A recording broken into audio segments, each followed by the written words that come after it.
Okay बच्चे, आज हम जो टॉपिक स्टार्ट कर रहे हैं उसमें सबसे पहले जो टॉपिक हम पढ़ेंगे वो है हमारे पास वर्क, एनर्जी एंड पावर।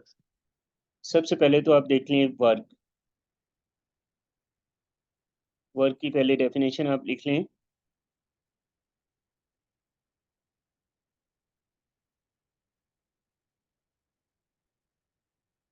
बच्चे ये कुछ बच्चे पूछ रहे हैं कि गूगल मीट पे आप क्लास ले लें, तो अभी तो गूगल मीट पे पॉसिबल नहीं है बेटा, अभी तो मैं जूम पे ले रहा हूँ।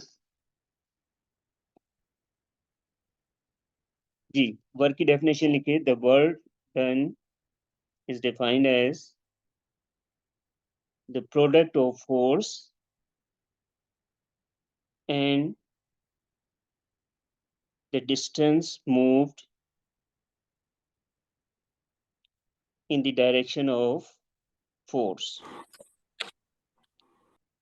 इसको दोबारा सुन लें। The product of force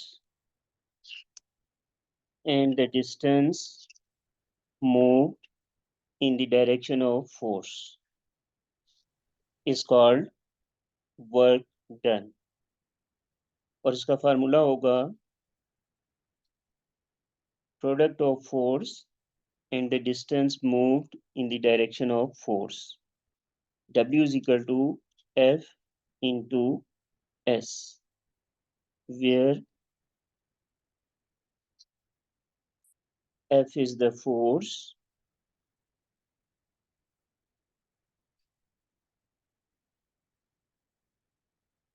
and S is the distance।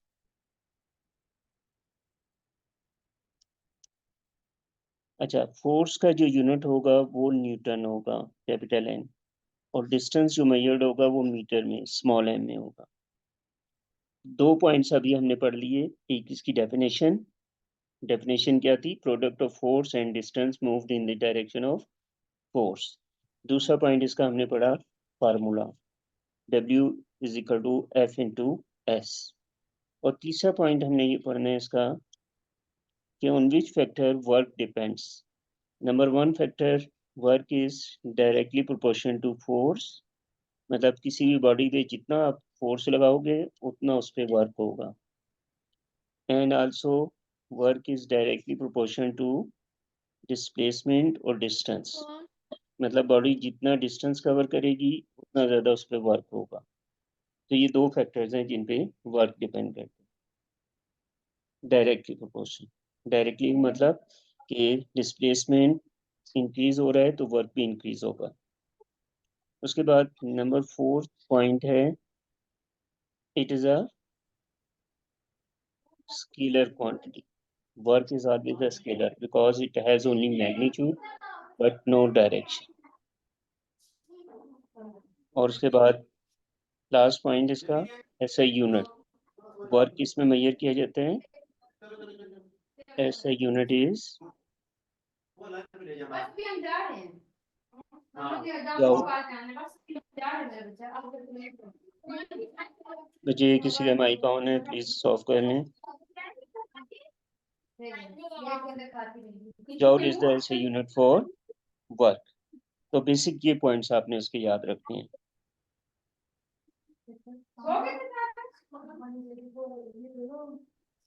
इसके बाद हम देखते हैं एनर्जी। एनर्जी के बारे में हमने बात करी थी, पहले डेफिनेशन आप लोग लिख ली। पहली पॉइंट इसका, इसकी definition, the capacity of a body to do work, the capacity of a body to do work is called energy. Sir आप और हादी फिर का माइक खुद ही बंद कर दें। जी बेटा कुछ आप बोले? हादी का माइक खुद से बंद कर सकते हैं, आपकी आवाज नहीं आ रही फिर। मेरी आवाज नहीं आ रही? सर वो कोई बोल रहा है पीछे से, उसकी आवाज नहीं आ रही। सर हादिया का माइक ऑन है, उसकी वजह से आपकी आवाज नहीं आ रही। ओहो, Hadia, Hadia Sameen please mic off कर लें। फिर आप खुद बंद कर सकते हैं उसका, आप डबल क्लिक करके फिर वो ऑप्शन आ जाता है।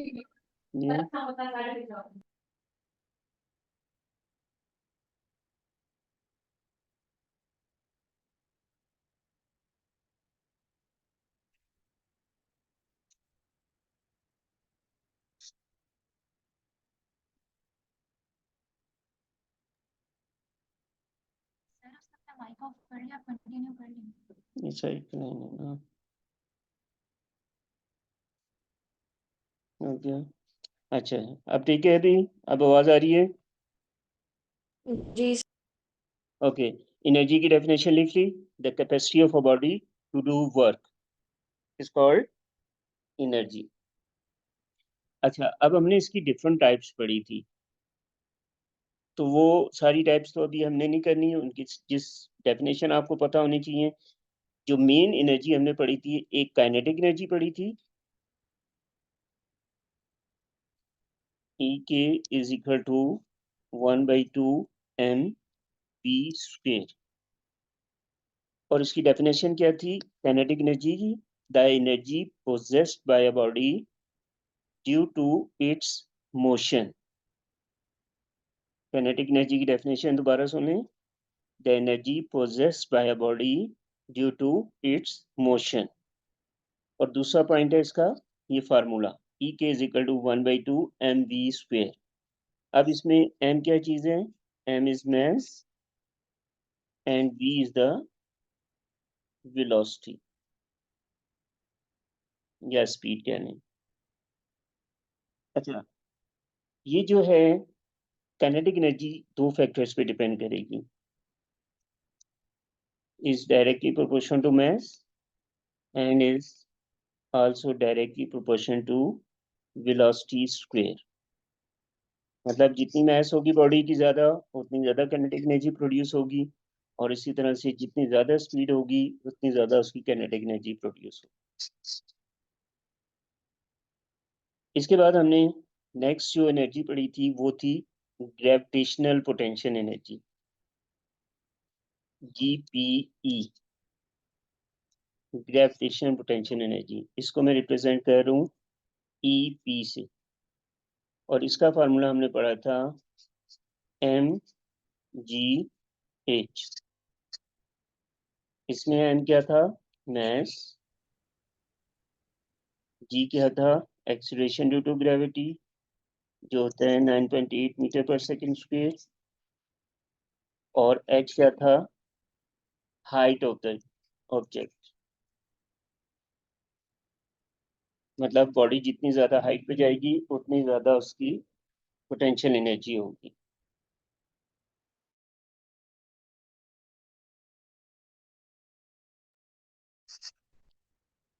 तो ये सेकंड फार्मूला आपके पास आ जाएगा ग्रेविटेशनल पोटेंशियल एनर्जी का। अब हम इसका आगे फार्मूला देख, सर फैक्टर्स देखते। जी बेटा। सर ये जो ग्रेविटेशनल पोटेंशियल एनर्जी में जी है, इसमें हम स्टैंडर्ड 10 भी इस्तेमाल कर सकते हैं ना? नहीं बेटा, अब आपने नहीं यूज करना। 23 से पहले पहले आप 10 यूज कर सकते थे, लेकिन अब 23 के बाद जो सिलेबस आ रहा है उसमें जी की वैल्यू आपने 9.8 यूज करनी जी ओके सर, थैंक यू। है। अच्छा, अब देखिए ये ग्रेविटेशन पोटेंशियल एनर्जी किन फैक्टर्स पे डिपेंड करती है? ये तीन फैक्टर्स पे डिपेंड करती है। Is directly proportional to mass, मतलब जितनी हैवी बॉडी होगी उतनी ज्यादा ग्रेविटेशन पोटेंशियल एनर्जी होगी। It is also directly proportional to value of g, लेकिन जी अर्थ की सरफेस पे कांस्टेंट रहता है, तो इसलिए यहाँ पे ग्रेविटेशन पोटेंशियल एनर्जी कांस्टेंट रहेगी जी के मुताबिक। लेकिन अगर आप किसी और प्लेनेट पे चले जाते हैं जैसे मार्स पे या मून पे, तो वहां पे फिर जी की वैल्यू चेंज हो जाएगी और ईपी भी उसकी चेंज हो जाएगी। तीसरा फैक्टर है, दिस इज वेरी इंपॉर्टेंट,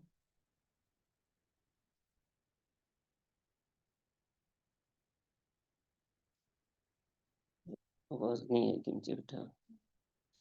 तीसरा फैक्टर आपके पास आ रहे हैं, EP is equal to is proportional to height of the object.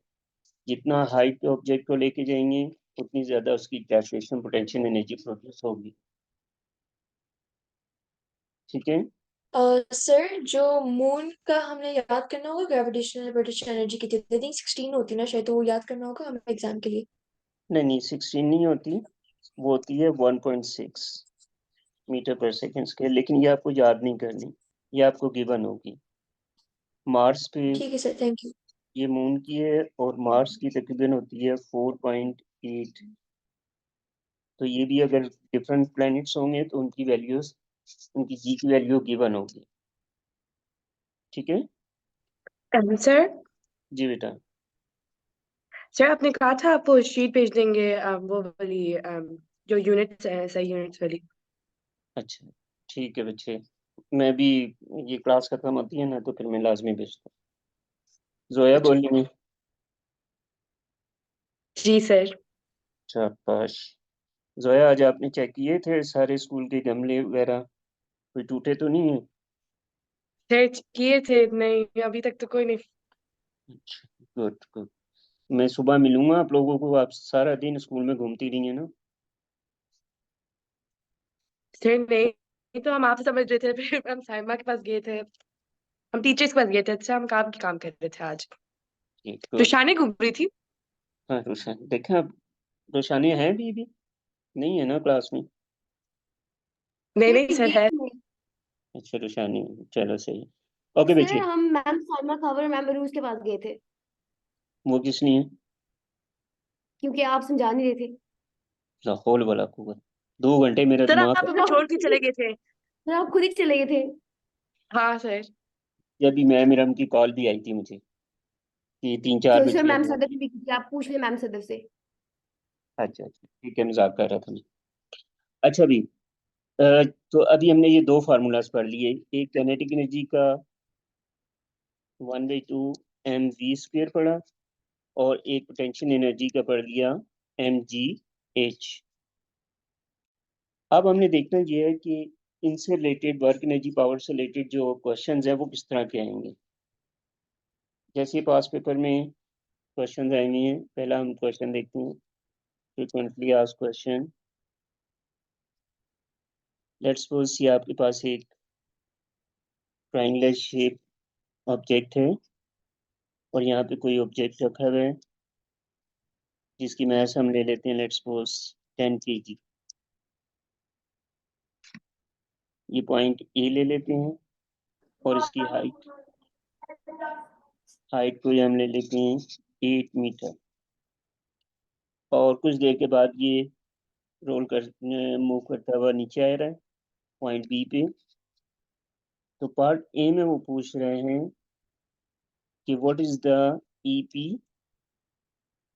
Eight A, फिर पूछते हैं पार्ट बी में व्हाट इज द ई के काइनेटिक एनर्जी एट बी, और सी पे पूछता है what is the velocity at B, B के ऊपर इसकी वेलोसिटी कितनी होगी। तो अब हम इसको सॉल्व करते हैं। सबसे पहले देखें ए पार्ट में फार्मूला क्या यूज होगा, mgh। अब मैस आपको 10 kg गिवन है, जी की वैल्यू 9.8 है और h है 8। इनको तीनों को जरा मल्टीप्लाई करके बताएं कितना आ रहा है। कैलकुलेटर करो सब। जी बेटा सुना रहे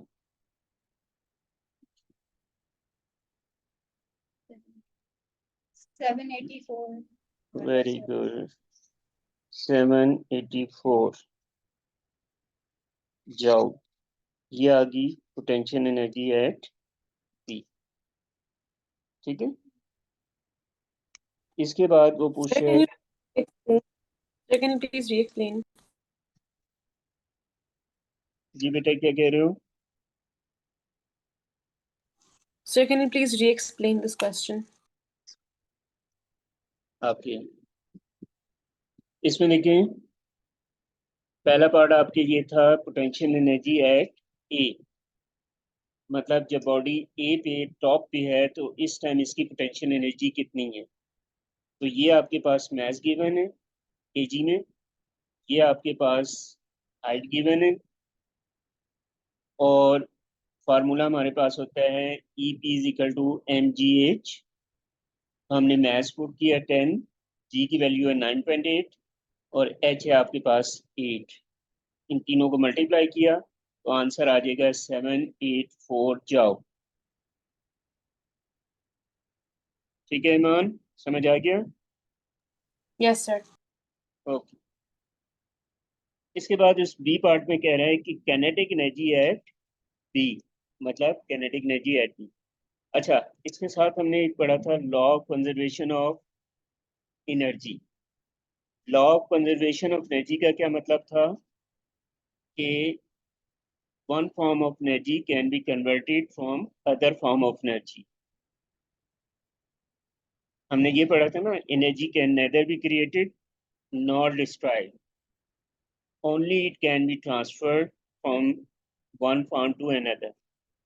तो अब देखें, ए पॉइंट पे टोटल एनर्जी जो पोटेंशियल एनर्जी हमारे पास आई है वो कितनी है, 784। तो जब ये ऊपर से नीचे की तरफ आ रही है बी पे, तो वो सारी की सारी पोटेंशियल एनर्जी काइनेटिक एनर्जी में कन्वर्ट हो जाएगी।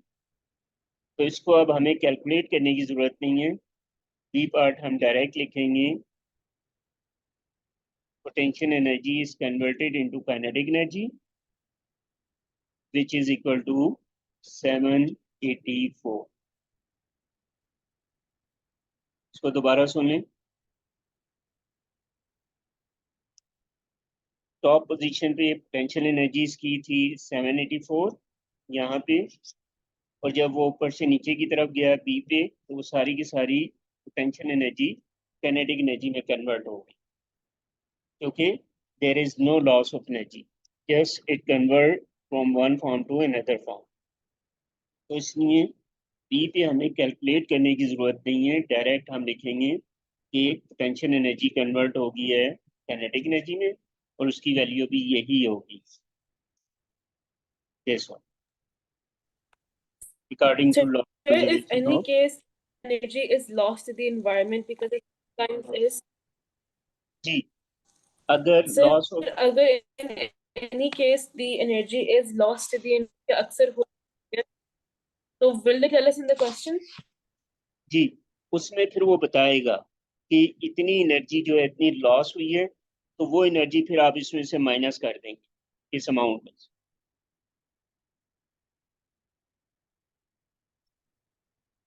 ठीक है,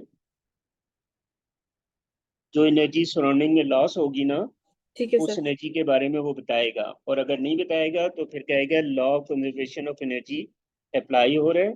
उसका मतलब होगा कि टोटल एनर्जी कन्वर्ट हो रही है, उसमें कोई लॉस नहीं हो रहा। राइट बच्चे, समझ आ गया?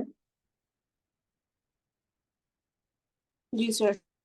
ओके, अब देखें सी पार्ट इसका। C part is very important. Velocity at C, B के पोजीशन पे वेलोसिटी आपने बी पे फाइंड करनी है इसकी। तो अब मैंने आपको ये बताया है कि पोटेंशियल एनर्जी काइनेटिक एनर्जी में जा रही है, इसका मतलब है potential energy is equal to kinetic energy, और पोटेंशियल एनर्जी की फार्मूला क्या था, एम जी एच, और काइनेटिक एनर्जी का फार्मूला क्या था, 1/2 एम बी स्क्वायर। तो अब यहाँ से दोनों तरफ से एम कैंसिल हो जाएगा, 2 क्रॉस मल्टीप्लाई हो जाएगा,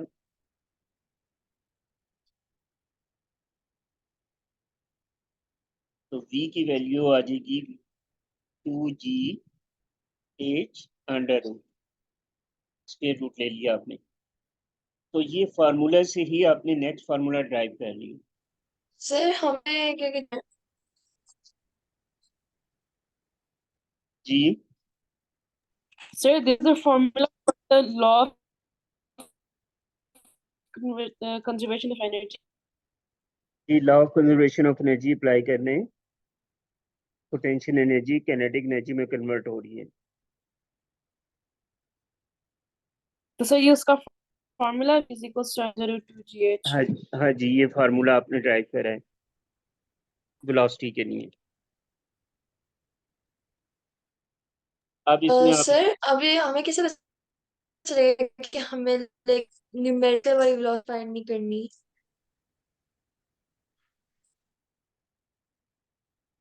बेटा आपकी आवाज नहीं, दोबारा क्वेश्चन पूछे। सर लाइक इसको हम ऐसे नहीं कर सकते थे कि अगर हम लोग जो काइनेटिक एनर्जी वाले फॉर्मूला को अप्लाई कर लें और वी को लाइक अननोन करते हैं, तो फिर उस तरह से ठीक है, बिल्कुल वो मेथड भी बताता हूँ मैं आपको, एक मिनट। आप उस मेथड से भी कर सकते हैं इसको।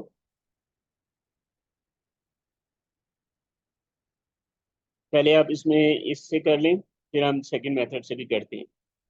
इसमें आप 2G की वैल्यू 9.8 हो जाएगी और H था 8। सारे को सॉल्व करें जी, इसको सॉल्व करके बताएं क्या आंसर आ रहे हैं।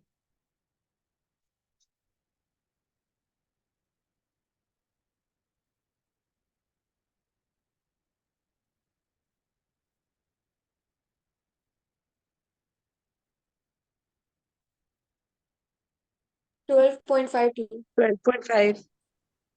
12.5 नहीं बताऊंगा।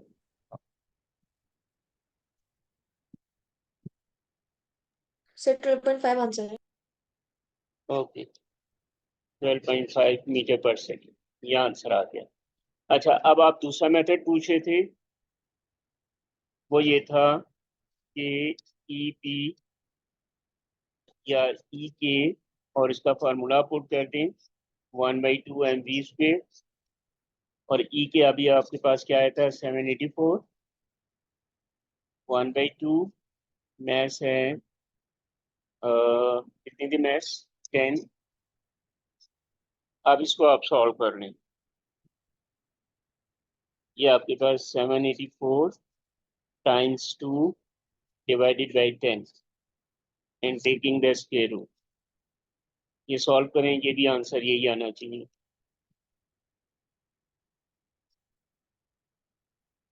बस थोड़ी सी 10-15 मिनट। जी सर सेम आंसर आ रहा है। सेम आंसर आ गया ना। तो ये आप दोनों मेथड्स कर सकते हैं, इससे भी कर सकते हैं और डायरेक्ट अगर ये फार्मूला याद हो तो ये भी कर सकते हैं। ये कैलकुलेशन भी करने की जरूरत नहीं है, डायरेक्ट ये फार्मूला यूज करें, इससे कहना। समझ आ गया बेटा आपको? ईमान कोई क्वेश्चन? नहीं सर। गुड।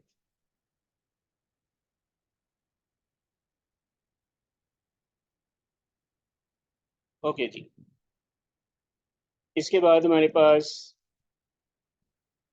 नेक्स्ट जो फार्मूला था वो था पावर का।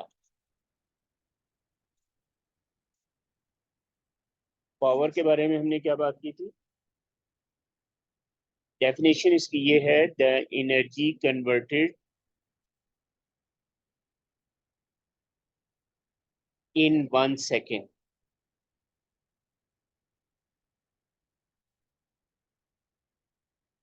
और इसका फार्मूला हम ये यूज करेंगे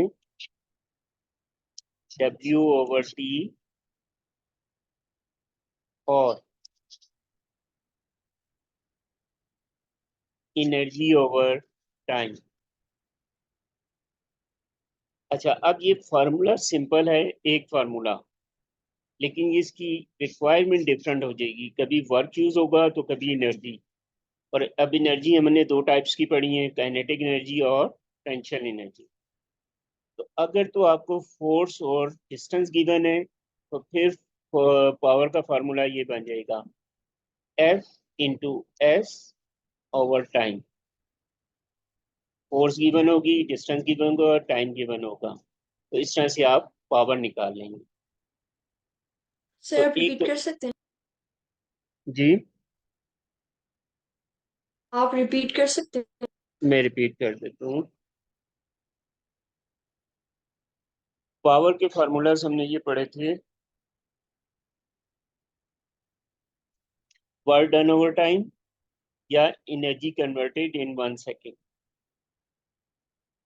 अगर आपको फोर्स और डिस्टेंस गिवन है तो फिर पावर का ये फार्मूला यूज हो जाएगा, दिस वन।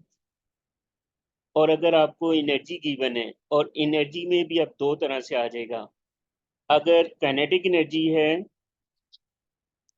तो फिर ये फार्मूला बन जाएगा 1/2 m v² ओवर टाइम। और अगर पोटेंशियल एनर्जी गिवन है फिर ये फार्मूला बन जाएगा mgh ओवर टाइम। मतलब इसी के दो फॉर्म बन गई। काइनेटिक एनर्जी के केस में ये फार्मूला बनेगा और पोटेंशियल एनर्जी के फॉर्म में ये फार्मूला होगा। Got it? अब आपको देखना ये है कि अगर तो काइनेटिक एनर्जी है या फिर मास और वेलोसिटी गिवन है तो यहाँ पे आप ये फार्मूला पुट सर कर दें। जी बेटा। सर पावर को निकालने के लिए वर्क एनर्जी ओवर टाइम तो इकट्ठे तो कभी नहीं आएगा ना ऐसे। नहीं, इकट्ठे नहीं आएंगे, इन सब में से एक कोई फॉर्म यूज होगी, लेकिन मैं आपको ये जी सारी ओके पॉसिबल सर। फॉर्म्स बता रहा हूँ। ओके जी ओके सर, थैंक यू। ठीक है? उसके बाद अगर आपको मास जी की वैल्यू और हाइट गिवन है तो फिर आप पावर के लिए ये फार्मूला यूज करें। मतलब आपको क्वेश्चन में देखना होगा कि डाटा में क्या कुछ गिवन है, उसके मुताबिक फार्मूला लगाना है बस, और कोई मुश्किल नहीं है इसमें। आपने स्टेटमेंट पढ़नी है, स्टेटमेंट में से डाटा निकालने हैं, आपके क्या क्या चीज़ें गिवन है, और फिर उसके मुताबिक फार्मूला सिलेक्ट कर लें। ठीक हो गया बेटा?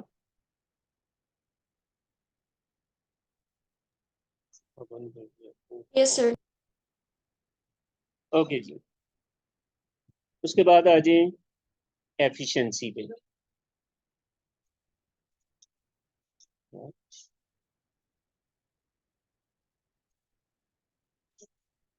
एफिशिएंसी क्या होती है?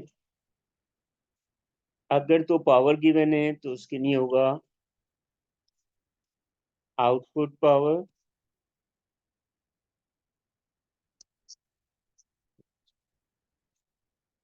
Over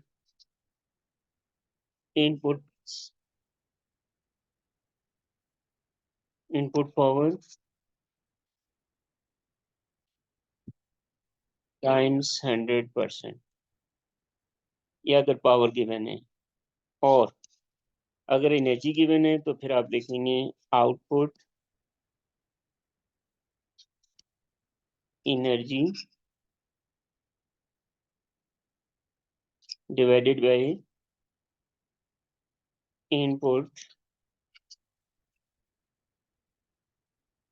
energy times 100%। तो ये एफिशिएंसी के फार्मूलाज यूज हो जाएंगे।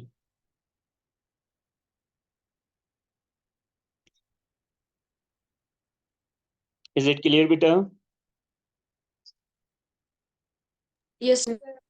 Yes sir. गुड। अच्छा, फिर इसके बाद हमने एक आइंस्टाइन मैथ्स इक्वेशन पढ़ी थी, E is equal to mc², जिसमें m is the mass and c is the speed of light. There was one penny.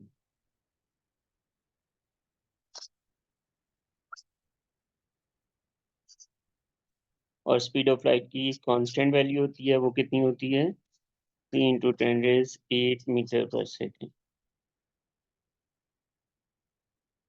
So this equation is called mass energy equation या Einstein mass energy equation।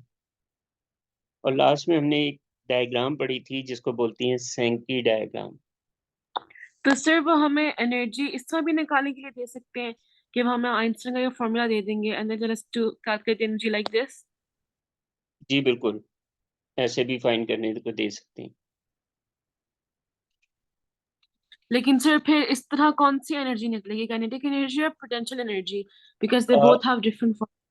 Basically ये जो energy होगी ये होगी nuclear energy.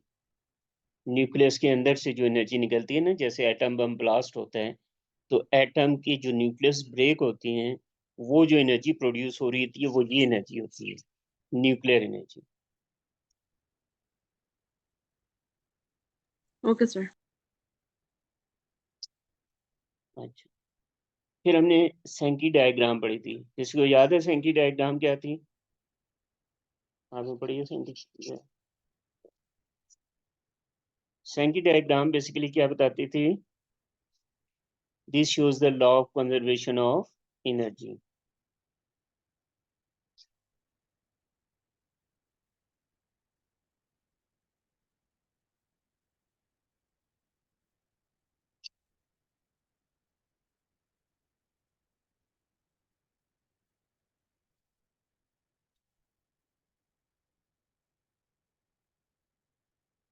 फर्ज करें 100 जॉउल energy supply की गई है, उसमें से 60 जॉउल जो है वो कौन सी एनर्जी बन गई? Kinetic energy. और 40 जॉउल या 20 जॉउल जो है वो बन गई gravitation potential energy. And last में हम एक और एरो बना देते हैं, this become 20 joule again, this is lost energy। lost मतलब जो सराउंडिंग में गया। अब ये जो डायग्राम है इसकी जो रेक्टेंगल पोर्शन है, दिस वन, ये शो कर रहा है टोटल इनपुट एनर्जी का। और वो टोटल इनपुट एनर्जी में से जो एरो वाइट बन रहा है, इसका मतलब है इसका ज्यादा पोर्शन इस एनर्जी में कन्वर्ट हुआ है।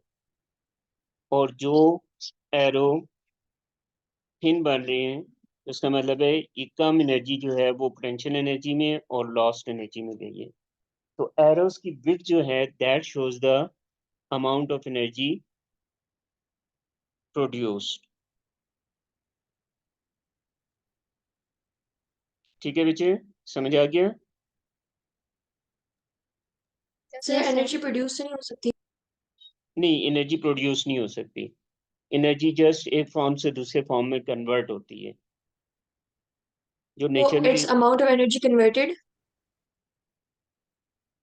जी, it's amount of energy converted from one form to another form.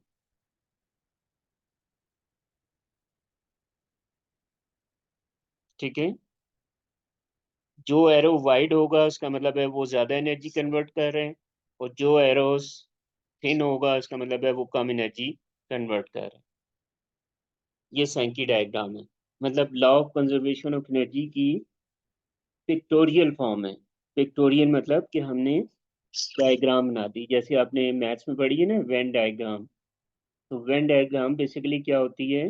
Sets की डायग्राम शो की जाती है, शेप बनाई जाती है। तो यहाँ पे हम एनर्जी की शेप शो कर रहे हैं, this that is why it is called Sankey diagram. ठीक है बच्चे, ये ठीक है नया सर। टॉपिक ऐड हुआ है लास्ट ईयर, और इसमें से क्वेश्चन लाजमी आएगा IGCSE में।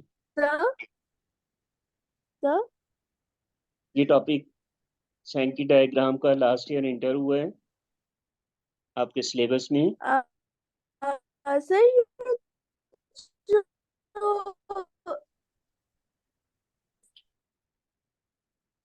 बेटा आपकी आवाज कट रही है।